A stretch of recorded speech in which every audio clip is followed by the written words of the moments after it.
গরম পড়লে সাপের উপদ্রব বাড়ে। বাড়িতে লাগান এই গাছগুলো, সাপের দেখা আর পাবেন না। কোন গাছগুলো সাপেদের জম চিনে নিন। গাঁদা ফুলের গাছ। বলা হয়ে থাকে গাঁদা ফুলের ঝাঁঝালো গন্ধ সাপ মোটেই সহ্য করতে পারে না, তাই বাগান কিংবা বাড়িতে ঢোকার রাস্তার পাশে গাঁদা গাছ লাগিয়ে দিন, আর আসবে না সাপ। Snake plant. ঝোপঝাড় কিংবা মাঠে ঘাটে হামেশাই দেখা যায় এই গাছ।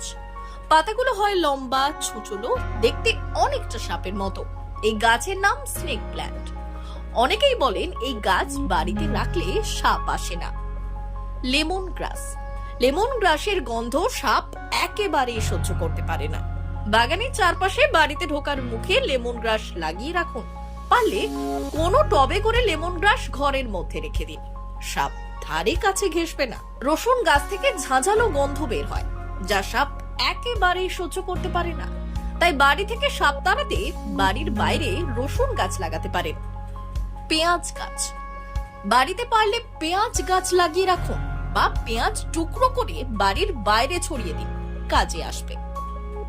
রোজমেরি গাছ। রোজমেরি গাছের কড়া গন্ধ পেলে সাপ দূরে থাকে।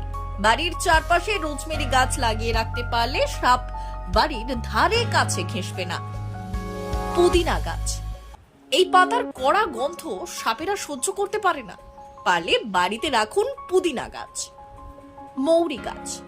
মৌরির সুন্দর গন্ধ শুধু রান্নার জন্যই নয়, এই গাছ সাপ তাড়িয়ে দেয়, কারণ মৌরির মিষ্টি গন্ধ সাপ সহ্য করতে পারে না। তুলসী গাছ। তুলসী গাছ সাপ তাড়াতে বেশ কার্যকরী। তুলসীর গন্ধ সাপ সহ্য করতে পারে না। Bureau report, big news.